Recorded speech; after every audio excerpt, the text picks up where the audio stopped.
Tourette's podcast is not a medical advice show. It's a show about experiences. In the course of that, we may talk about medications or therapies or stories from the doctor's office, but don't mistake any of that for medical advice or direction. It's not. Get that only from people or places licensed or certified to give it, not from a massively fun and action-packed podcast about our life experiences, such as... It was really hard in the beginning. Like I said, we're a family of color and we've never experienced anything like this. And we couldn't really find a lot of people that looked like us or, came from the background we came from that had been close to this. So it was very strange. And I remember not having someone that kind of looked like us. We felt a little bit on the outside. This is not going to be good, This is Tourette's podcast, made possible with support of the Tourette Association of America and part of the Geeks Rising Network.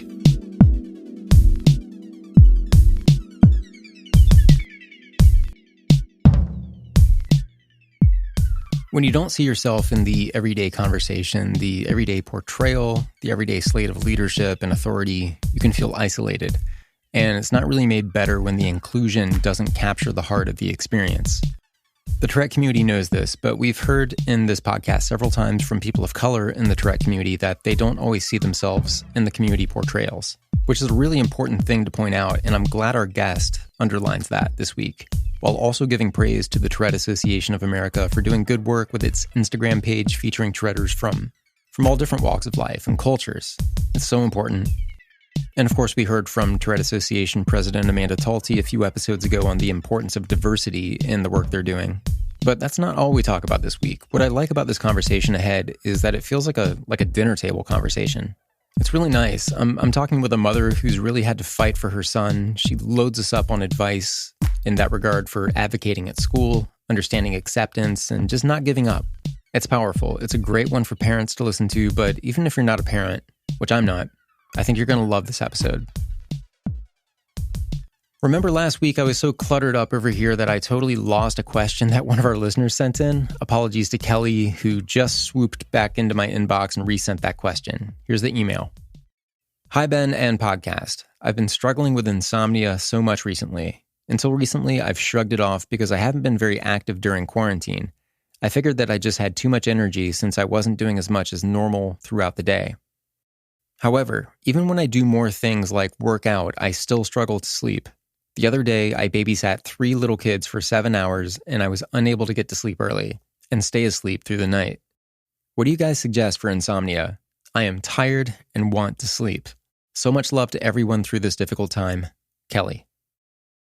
Thank you so much, Kelly. Yeah, I'm a lousy sleeper to begin with, but since the quarantine started, it's like this is just one solid block of time.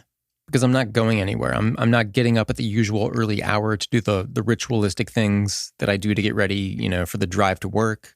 Then all the things I do, when the workday is over, going home, time for dinner. Then you look at the clock at some point and you get that 11 p.m. feeling in your stomach because you have to begin to call it a day and figure out when and how you're going to go to sleep so you can do it all over again. That's been gone for the past few months. Basically, I'm just waking up within a certain window of time in the morning, rolling over, firing up my laptop, and then just working and working and working, losing track of time. And I don't feel that pronouncement at the end of the day that the day is over. I have no change in environment, but it's also kind of like the leash is off and I can just keep doing things, working or watching YouTube or whatever it is, because I'm just here at my home and I'm not going anywhere. One thing that's definitely messed with my sleep is the cat I have, Spot. I love him to death. He's hilarious. When I lay down, he crawls up on my chest or lays back between my body and my arm, and he goes to sleep. And that's like the most underrated thing ever. And I don't want to move, and I just want to sleep. Just want to lay there. But he's on his own schedule. And I have this thing where my feet flap all over the place when I'm laying down at night. And I'm frequently awakened by the feeling of Spot pouncing on my feet and digging in his claws, which is not the best way to startle awake at night or at 4 a.m. or whenever that happens. That's a circumstantial thing. Just wanted to include that.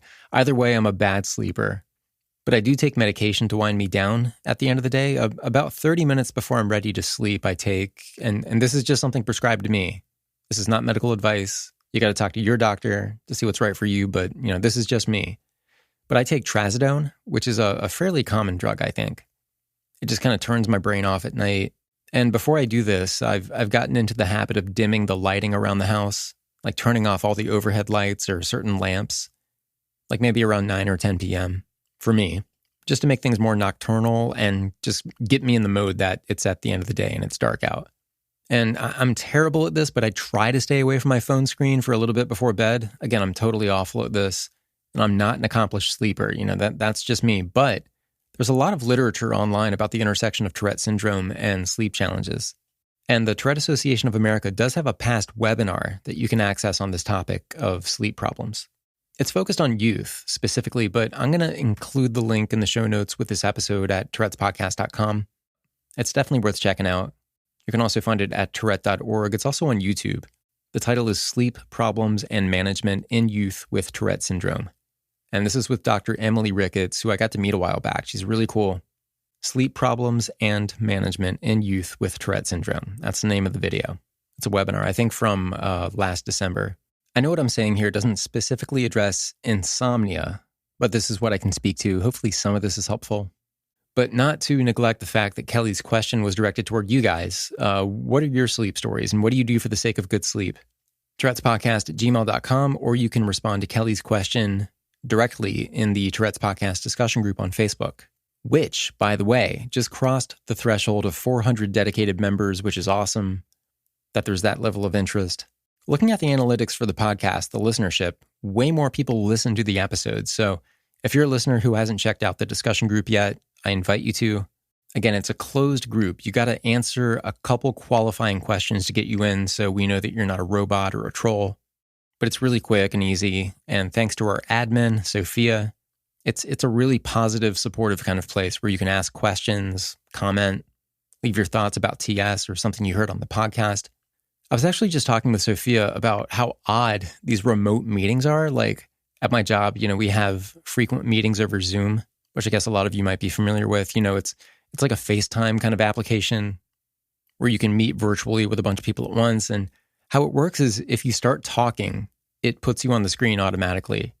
Like the screen cuts to you and shows your face while you're talking. So it's triggered by your voice, which is kind of clever, I guess. Unless you have vocal tics. If you do, you're going to be the unintended star of the show. Thankfully, there's a button where you can mute yourself, and I've gotten to be on the ball with that. Anyway, let's go to this week's conversation with our amazing guest, Rinada. Such a pleasure to talk with. I love how casually and easily this conversation flows. I'll leave you to it.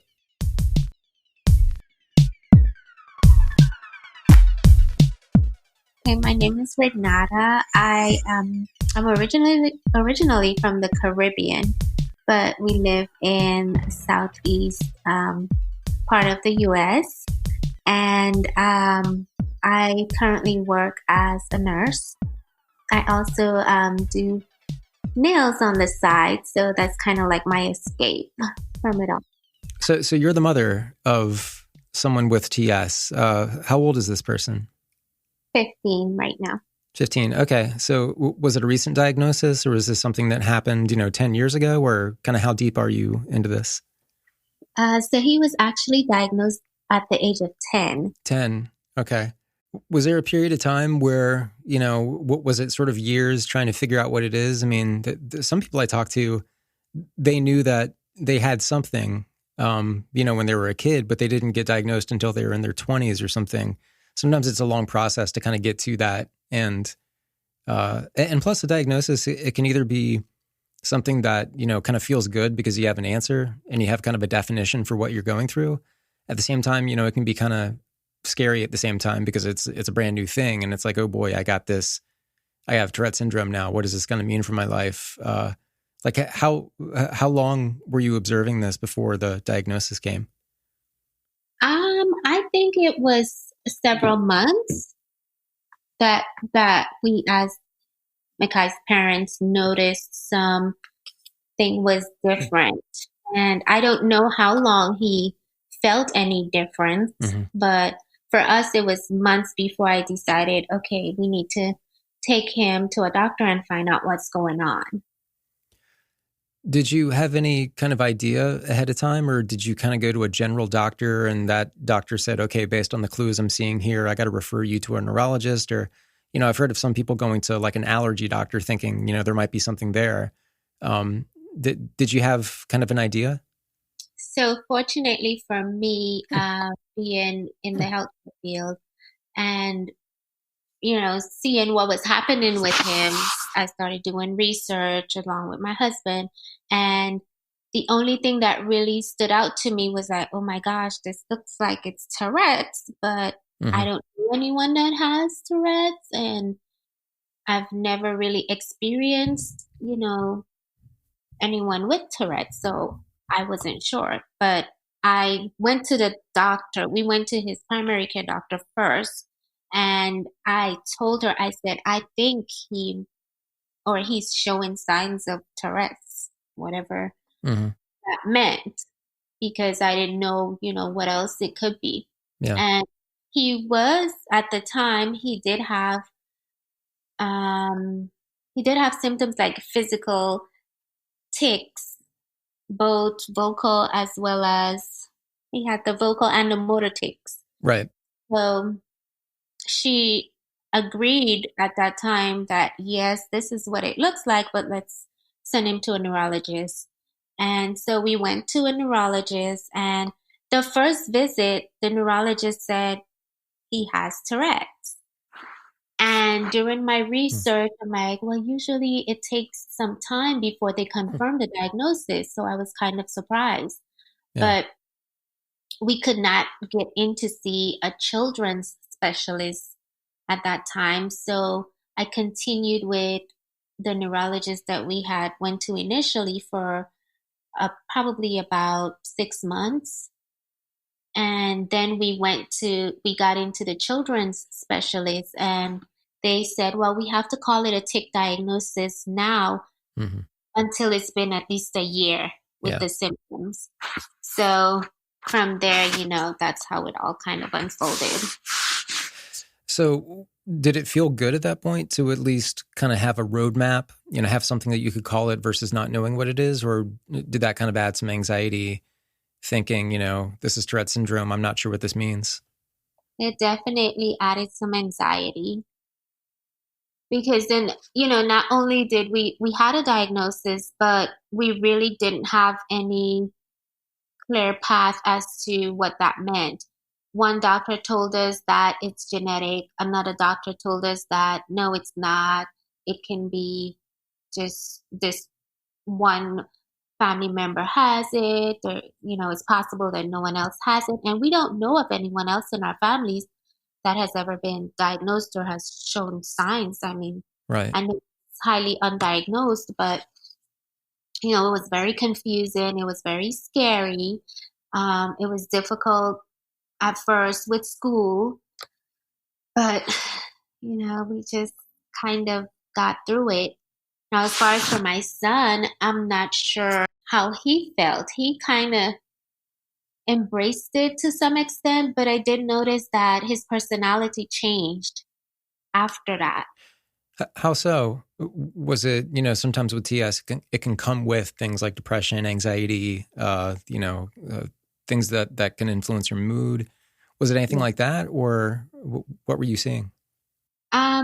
I just noticed that he became more withdrawn. Like, he was very outgoing and loving and, just happy. And it just seemed like he started to be more withdrawn and angry and, not as loving as he was initially. That's kind of how I was so I'm 40 now. I was diagnosed when I was like 5 years old. And that, being the mid 1980s, there wasn't a whole lot that the public knew about it. I didn't have, I could say publicly that I had Tourette syndrome when I was a little kid, not knowing that there was going to be any kind of blowback about it or that I would be misunderstood. I just, this is just something I have. And when I got to be, like 10, 11, 12, 13 years old, that's when I kind of bottled it up and decided I wasn't going to tell anybody about it because I thought it was embarrassing. And I didn't want to, I didn't want to be made fun of. I didn't want to, have people make some kind of social judgment on me. And I think the fact that I was really worried that I would be misunderstood also, it kind of caused me to go inward and kind of get kind of cagey. And, I spent a lot of time by myself, and that definitely influenced my mood and especially how I was around kind of authority figures like parents, like teachers, because I think I was just kind of bracing for them to notice something about me and, call me out or punish me or just some kind of misunderstanding. So I was kind of always on edge about that. And that was a big factor for me socially, and the confidence I had in making friends and that sort of thing. What was there anything like that you guys were experiencing or seeing? Because it's weird. You can psych yourself out really heavily with something like this. Yeah. And, I noticed that definitely there was some conflict with authority, Mm-hmm. my son, and there still is. And, I don't know if it really took a turn for the worse when he left elementary and went to middle school, because when he was in elementary school, it was new to everyone, including the staff. No one had ever experienced a child with these symptoms based on what they told us, and they were very supportive. They tried to help us. Mm-hmm. Um, his assistant principal had even got us in touch with Mr. Brad Cohen. I'm Oh sure. yeah. Mm-hmm. Yeah. So he, took some time out of his day and spoke with us, and That's that awesome. was really great. Yes, it Yeah, was Brad's a great guy. so awesome. But when he went to middle school, we started to have a lot of pushback from the school, and that's kind of where things started to turn for the worse as far as behavior and dealing with Mm-hmm. authority and just his interactions with others. So was the pushback coming from teachers and administrators as well because they didn't understand it, or was it mostly just the other students? I would have to say it was mainly with the staff, because the Hmm. students that were in elementary with him knew that, he had this condition. And so when he went to middle school, Yeah, it was a little bit easier for him having that support from his fellow classmates. sure, because they got it by that point. Right. But then now you are here with new teachers that now his elementary school, pretty much everyone knew him at the school before he started having symptoms. So, they were very empathetic with him. But then in middle school, it's a new school. These are new people. No one really knew him. Hmm. So it was kind of like, I don't know, it came in as a battle Yeah. between us and the school. It Huh. seems like for me. So was it staff just kind of misinterpreting, or I mean, I've heard from other parents and even people kind of remembering back to their school days, just not being taken seriously. That Yeah, that they didn't seem like they had anything going on. right. So you're just another kid as far as we're concerned, and you don't need any special provisions or anything like that. But I mean, was it kind of like that? Just they were just kind of being ignorant to the reality of it. Yes. And when he went to middle school, the first in sixth grade, he was having symptoms. I mean, his tics were obvious. He Hmm. even had one moment where he stood up in front of a class and told them what he had. And his teacher called and said, I just wanted to let you know this happened. I didn't plan for it. And I mean, we did it without your permission, but he wanted to do it, and I didn't want to take that moment from him. Huh. And that was perfectly fine. Yeah. And, as time went on and his tics started to decrease, because one, he was taking medication, and also I guess he got more comfortable. Then it's like, well, there's really nothing wrong with him, is the impression I was getting.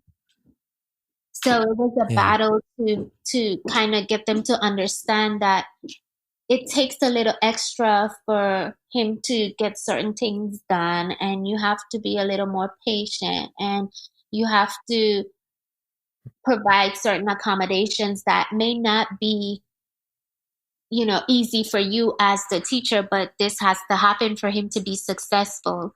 And I just felt like it was very challenging to get that done. And that's something a lot of parents have to fight for too, is, sometimes parents will request individualized education plans and, or sort of considerate schedules or considerate work plans. And there are many times where the school district or the administrator will deny that. And, but kind of based on the assumption of like, well, he doesn't seem to be having any trouble. His grades are okay. And, there's really nothing special going on here. Why should we, have to kind of set up any special considerations, and not really understanding the context of TS, that, you can be an excellent student and, really advanced as far as your intelligence goes, or creativity, or, there are certain subjects you can really, really excel in, but it's still not an easy time. And yeah. I was awful at school. Like I didn't think of myself. Well, I was kind of down on myself a little bit for a period of time. I think based on the feedback that I was getting from teachers and the treatment in elementary school, and yeah, I would kind of doubt myself, my intelligence or my ability to understand things. And it was kind of because of that feedback. It wasn't the reality of me, not being able to be a good student, but kind of being in that environment where it's intimidating and I don't learn the same way as other people. And I mean, did you have to fight for anything like that? And were you successful, or how did all this stuff fall out? So, we did a 504 from elementary, and in middle school, of course, I was given a lot of pushback, like, oh, things are very different in middle school, and, we can't do this and we can't do that. And the nursing part of the school system, the support there was excellent. Mm-hmm. And they really, kind of guided those meetings to where, okay, this is really what we need to do, because this is really how this condition works. Yeah. So that was really helpful as far as getting things put on paper. But were things implemented and followed? I really don't know. I can't say that. I just felt like it was very difficult to really to get everyone on the same page. And I had so many teachers over the course of the couple years that he was at that particular school telling me, when they had an issue and they contacted me, I'm like, I understand, it's something we're working on, but have you paid attention to his 504? Oh, he has a 504? I didn't know that. I never got a copy. And I'm like, are you kidding? Oh, God. So it was very frustrating. So looking back on all that, let's just say that I'm a parent and I'm kind of at the start of this process. Is there any advice or anything kind of looking back that, knowing what I know now, this is what I would have done? I definitely would have been more prepared with information. Towards the end of our time with that school, I actually brought a psychologist with us to one of the meetings. Mm-hmm. And I mean, you have to invest. It's not, this stuff is costly, but yeah, you do what you have to do to make sure that your kids get the support they need. And do not give up on your kids. Do not accept what the school is telling you when you know better. Do your research, and you always have something to give back to them.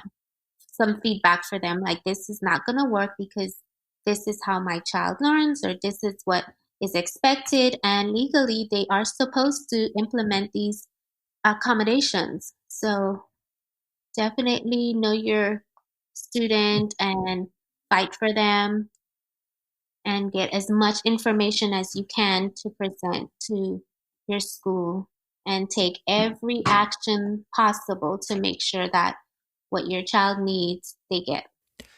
So how are things going now? It's going okay. At this point, I feel Mikai's in high school, and a lot of the responsibility now has to be on him. Mm-hmm. I know it's still not easy.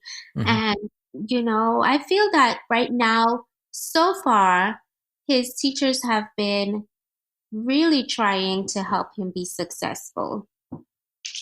And sometimes I feel like he's not motivated Mm-hmm. to, to be successful. I don't know, or motivated to participate the way that he can. He's been tested as a gifted child, Mm-hmm. but he has somewhere along the line lost his passion, if that makes sense. Yeah, I guess remembering back to when I was a teenager, I wasn't great at school academically, but Mhm. but I did have a lot of confidence in certain things I could do, like music, like playing instruments, like art. I mean, those were the areas that I felt really well equipped in and would get compliments in. And so that's kind of where I feel like it was almost an escape, I guess. It is what I do now for a living. I do, sort of, multimedia work and photography and things where you have to bring kind of a creative mind to it or an artistic mind. So it paid off in that sense, but it's definitely something I would run to, I guess, and invest my time in versus trying to be a better student versus, trying to do better at math, which I was terrible at. And, that's there was something that was good and empowering about being able to have something that other people thought I was good at. But Yeah. I think I spent a little bit too much time and treating it like an escape versus like something I can use to kind of complement and kind of round me out while I'm also trying to improve myself at school. But I just didn't know how to do it at the time. And I'm not sure I ever figured it out. Yeah. And I don't know, have you ever worked with like a therapist or anyone that kind of could help you learn how to tap into the things that you're good at, but also function in other areas that has to be taken care of? Or did you? Yeah, Yeah.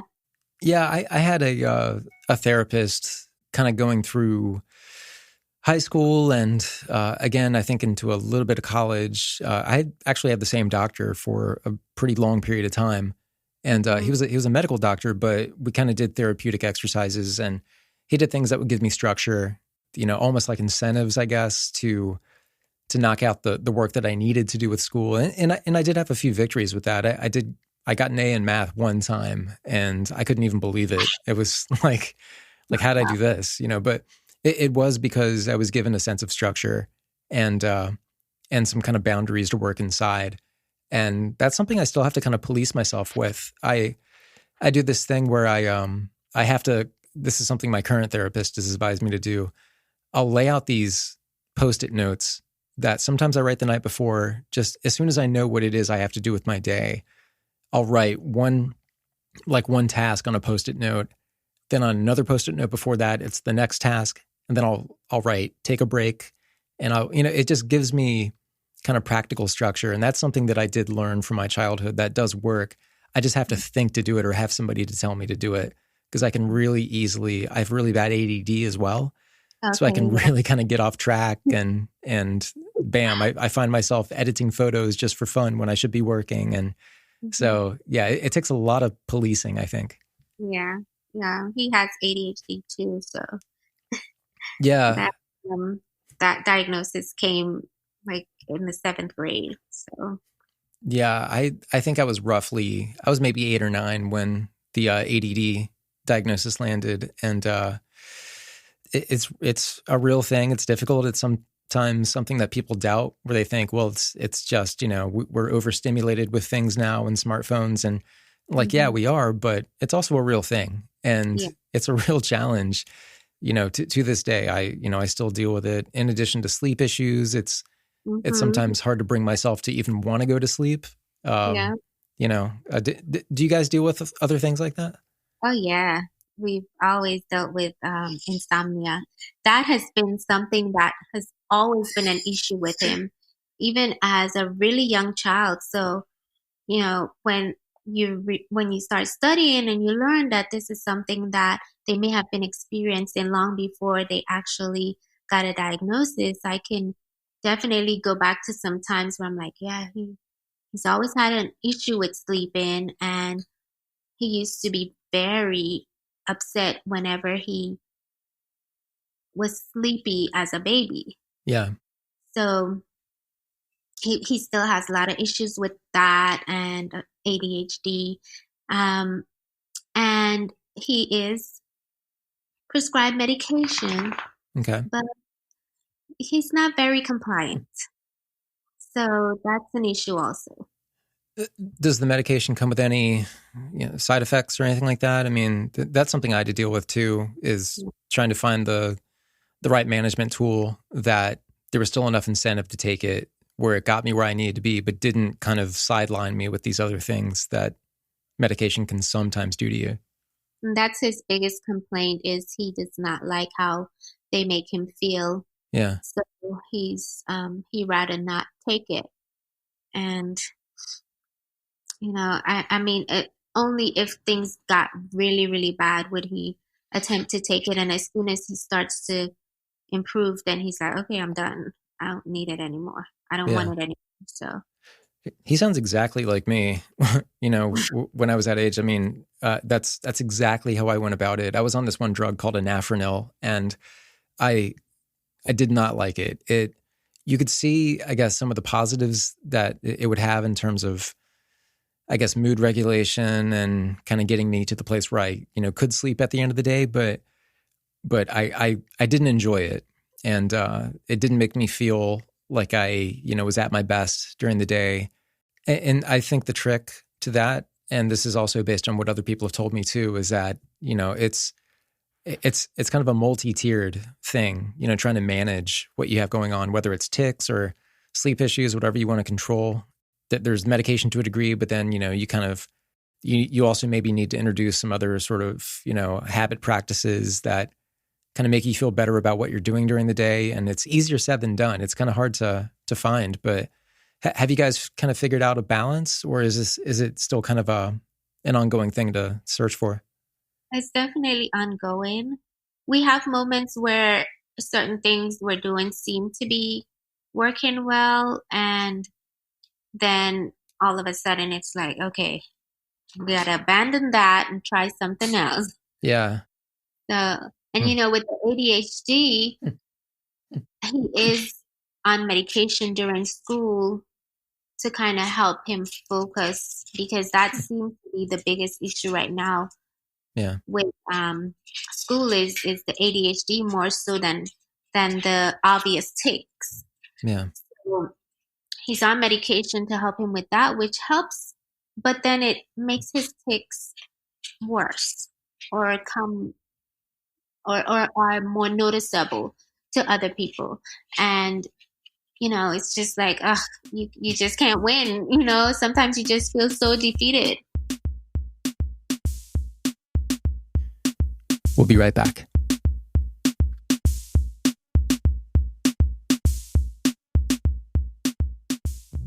The Tourette Association of America is the premier nonprofit working to raise awareness, advance research, and provide ongoing support to those with Tourette syndrome or tic disorder. With a network of over 130 chapters, support groups, and centers of excellence, the TAA engages with communities across the nation in an effort to provide tools, webinars, workshops, and support for all seeking assistance. As a primary sponsor of Tourette's podcast, the TAA supports the authentic conversations showcasing the diverse representation of the TS community. To learn more, visit Tourette.org, TOURETTE.org.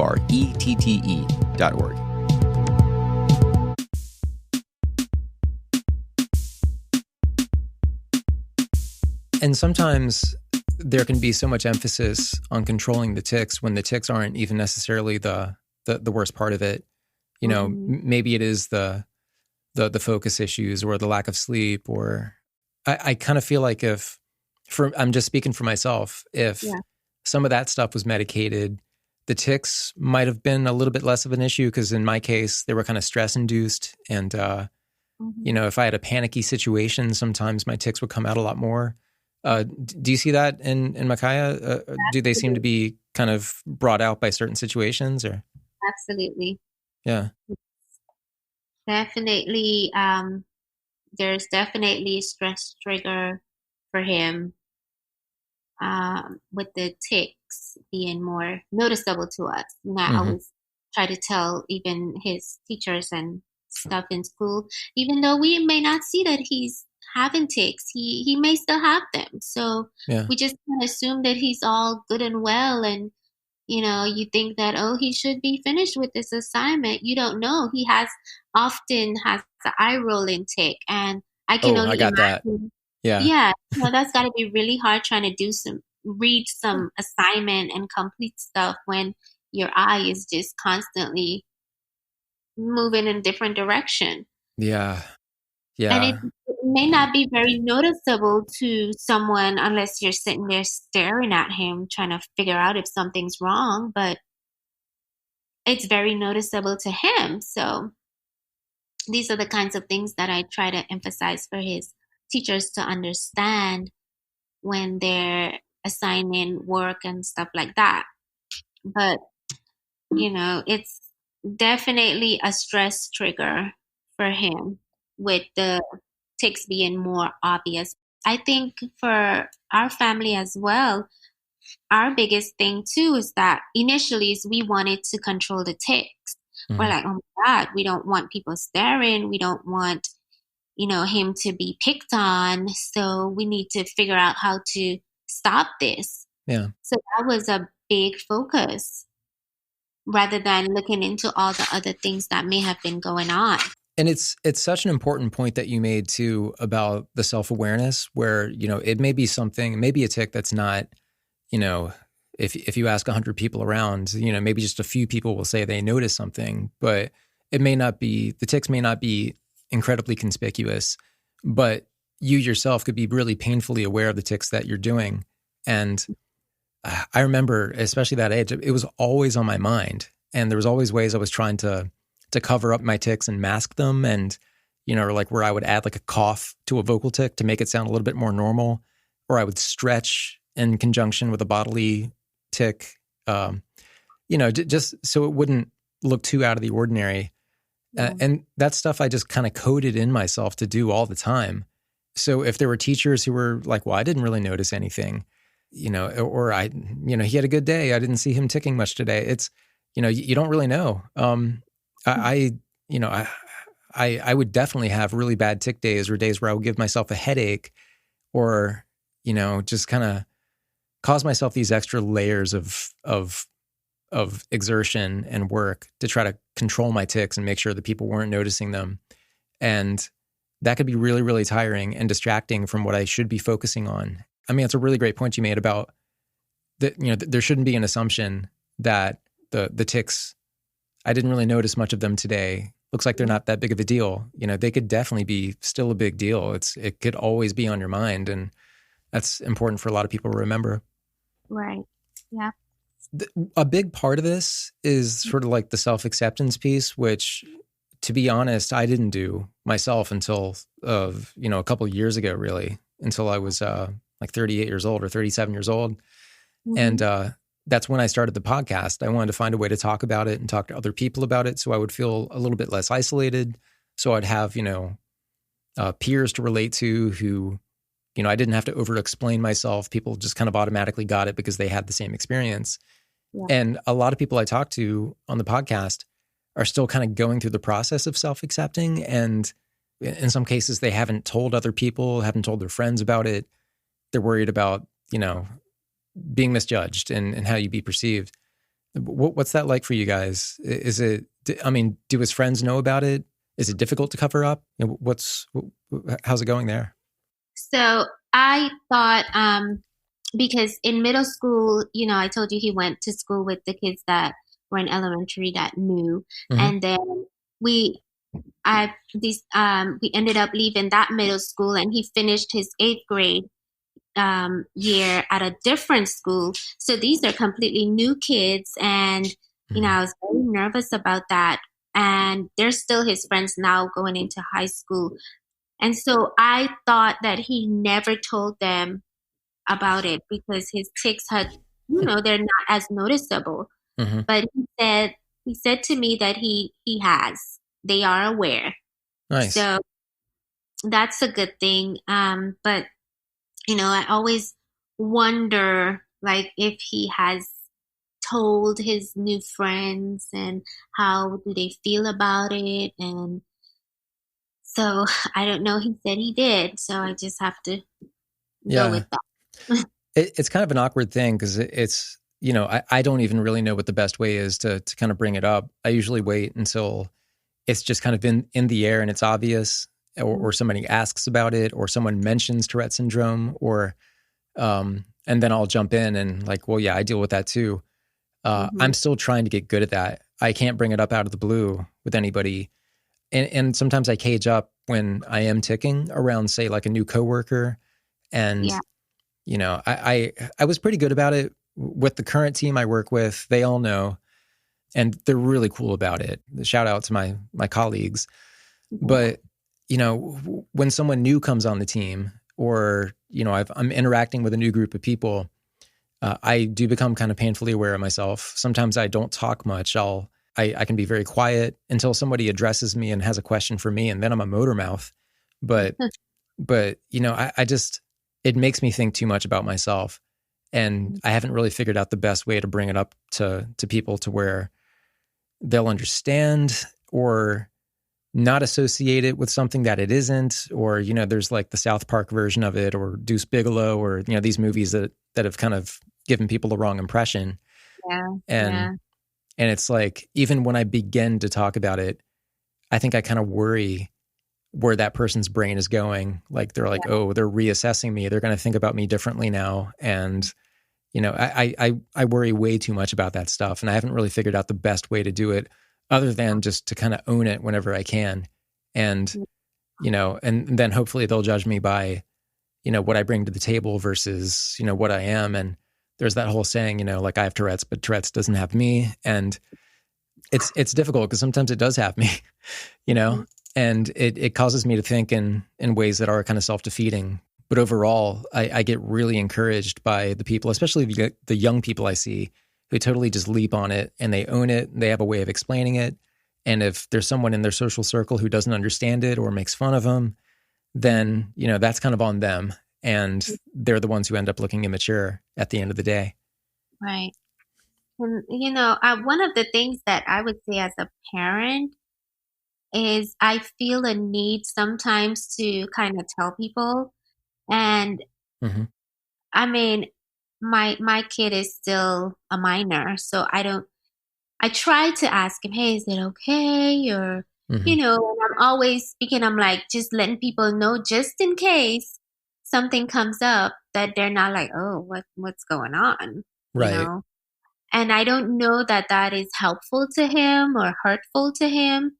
So that's probably something that, maybe we need to work on or discuss a little more. Like, how do you feel about me telling people that you have Tourette's? Because I don't want to be just broadcasting it if it's not something you're comfortable with. Well, that's really considerate, and is something I'd like to hear, I guess, from other parents on, whether if you're the parent of a minor who has TS, like, what is the occasion to tell other parents, or because I could see that where you might worry that you're kind of making a special case Mm-hmm. out of your child, and the person you're telling is all of a sudden going to think like, okay, well, we got to keep an eye on this guy, Right. when that's not the case.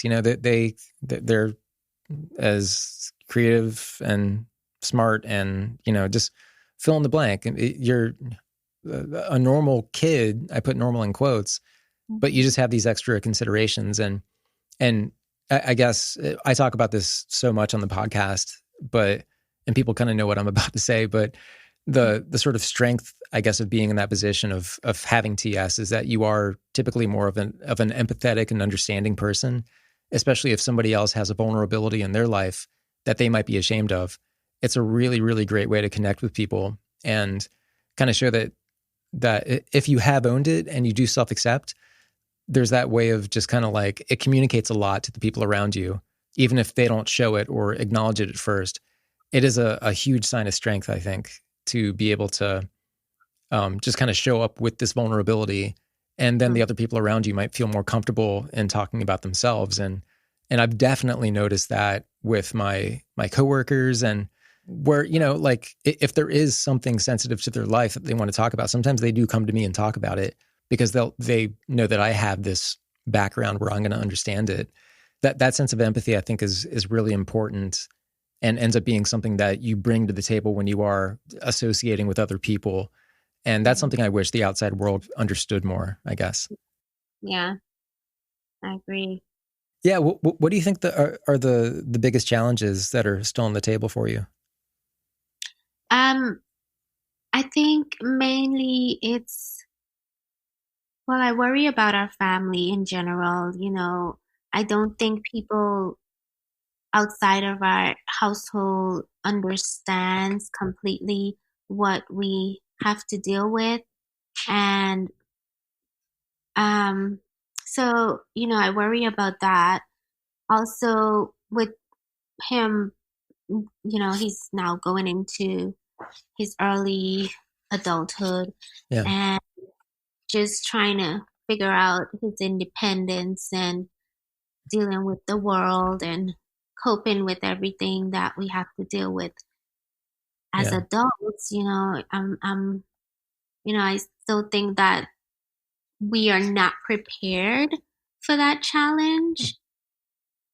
I don't feel like we're where we need to be as far as being prepared for that challenge. Do you talk with other parents, or have you been on to any of the discussion groups online, or do you have like a resource where you can kind of compare notes with people? I do. I'm in a Facebook group with some other parents, and I do get, good feedback from them. And if I have anything to add, I definitely add that. Mm-hmm. But as far as like going out with a group of parents, having that support, no, I haven't really done that. Right. Um, Yeah. Well, I mean, the having community resources is really everything. I mean, sometimes just knowing that you're not alone in it can be massively helpful. yeah. Yeah, it was really hard in the beginning. Like I said, we're a family of color and we've never experienced anything like this. And we couldn't really find a lot of people that looked like us or, had came from the background we came from Mm-hmm. that had anything close to this. So it was very strange. And I remember we went to a conference that Mr. Cohen actually had a conference here. We got to meet people and learn that they were experiencing pretty much the same things that we were experiencing. So that was very helpful. Not having someone that kind of looked like us, we felt a little bit on the outside. This is not going to be good. Yeah. But as I learned more and more about the Tourette Association, and I'm so grateful for their Instagram page because they always have stories of different people from different backgrounds. And it's just really so helpful and so inspiring to people like me and my family to know that there are other people out there like us. Yeah. Yeah. That is massively, massively important. And I love it that the Tourette Association is focusing on different cultures and different backgrounds, where the conversation about Tourette syndrome might be a little bit different. And there are questions about different communities' access to healthcare and, and things that can affect the picture that you actually do see. Right. And that's something I've been trying to do with Tourette's podcast too, is sometimes when I do talk with other say like African Americans who have Tourette syndrome, people who are my age, especially, what they grew up seeing was white boys who had TS. Yeah. And that was just kind of like it seemed to be like a standard image. And someone even wrote into the podcast a couple seasons ago saying, why is this mostly a white thing? And I had to get a scientist on the to help me answer that, is that it doesn't favor one race over the other. All races, it's all over the world. It's just the levels of diagnosis may be a bit different. It is a very underdiagnosed disorder. And I think it's really important to create as diverse of a picture as we can for the exact reason you were saying, is that it can be kind of awkward when you don't see yourself in the portrayal. And sometimes it's not encouraging when it doesn't feel like, you're seeing yourself, and that can just kind of continue the isolation. So Yeah. I'm on that front, I'm really happy that you're on the podcast talking about this, because I know for a fact, and I hear from people, pretty much all over the world, who have said the same kind of thing that you're saying. I really applaud you for coming on and talking about this. Well, thank you. It's been really good and therapeutic to talk about it.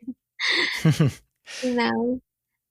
Yeah, it helps. I mean, is there one thing that, do you have one question kind of hanging over regarding Tourette syndrome and what the sort of future might be like, or any piece of advice that, like, something you've solved that you think might help other people? I just kind of want to give you the floor at the end to kind of talk about what you think the most important takeaways are from a conversation like this.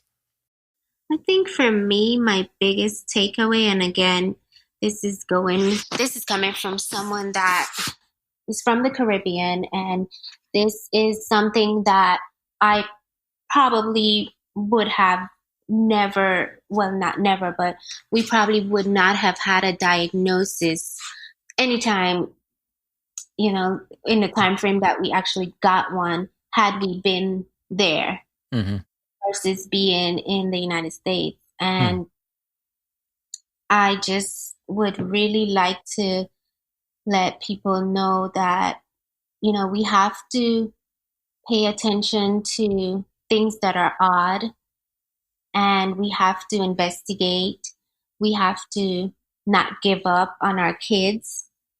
We have to ask questions, because I can tell you that the doctors were giving me very different information, and I had to get some clarity. And by asking questions and doing research and, listening to other parents and other people that had Tourette's, fortunately, we have this wonderful World Wide Web.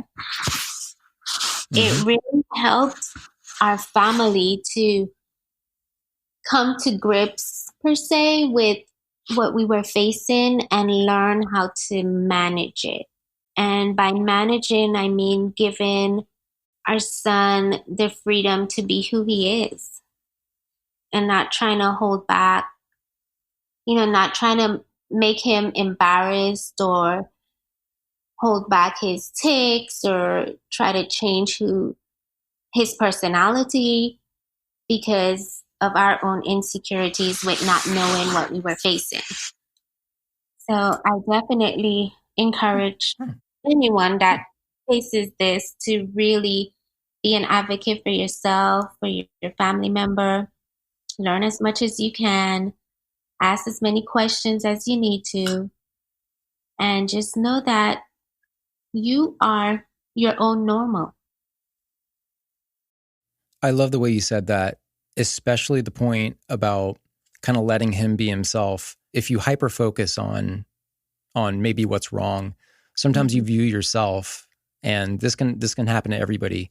You view yourself through other people's eyes versus just kind of focusing on what you are, who you are, what you're good at, what you enjoy doing. And, again, you can psych yourself out of just kind of being you. And we talked about this, I think, at the beginning of the season. If you kind of hold back on who you are, then, you're not going to leave your signature where it needs to be left. And by that, I mean, you might try to conform too much to other people and to their standards and what they want. And there could be this gap that, you're kind of destined to fill. And, your talent or whatever it is, I mean, your style, just something that isn't going to happen unless you do take the time to be yourself, focus on yourself, and kind of tune out the world and what you think it thinks of you. It says a lot for parents who encourage that and who kind of just give that free space, because otherwise, just kind of focusing on fixing what's wrong. I mean, that's really difficult to to kind of go through day to day. So absolutely. Accept yourself. That's the main thing. Because once you accept yourself, then it's much easier for other people to accept you. And I'm grateful, even though my son hasn't said much or anything, he is here, he is listening. And I think it's really good for him to hear your experiences as well, because, that can really put things into perspective for him. Because you really have a lot of similar experiences that he is having or has had. So very grateful for that. So thank you so much for sharing your story as well.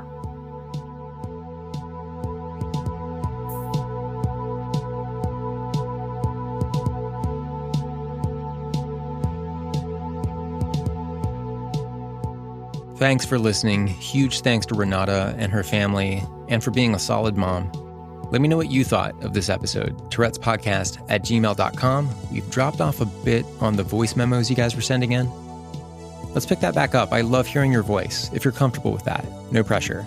Voice memos and written feedback are all accepted through tourettespodcast@gmail.com or through the contact portal at tourettespodcast.com. I've gotten a few messages I'm still working to respond to, so if you've written in, received. I will definitely write back. Thanks for writing in. You can find all the past episodes at tourettespodcast.com or at geeksrising.com. That's the wonderful and supportive podcast network that extends Tourette's podcast to a greater listening audience. Thanks as always to the Tourette Association of America for making this podcast possible with great support as well as resources and information available to all of you at tourette.org. Go there and surf around. They have webinars and all kinds of things that help to enlighten on what it is to have TS and what the challenges are. Of course, they need your help too to do the kind of work they do, so consider donating. Whatever you give comes right back to you in the form of great programming and advocacy and research and so on, and it helps a lot more people than just you. Again, tourette.org. Look them up as well on Instagram if you don't follow them yet. Reach out, share your story with them. Again, it's important we highlight all walks of life. We're also celebrating Pride Month in support of the LGBTQ+ community and the Touretters who are a part of that. Thanks everyone for all the advocacy and selflessness and helping other people. I'll talk to you next week. This is Ben.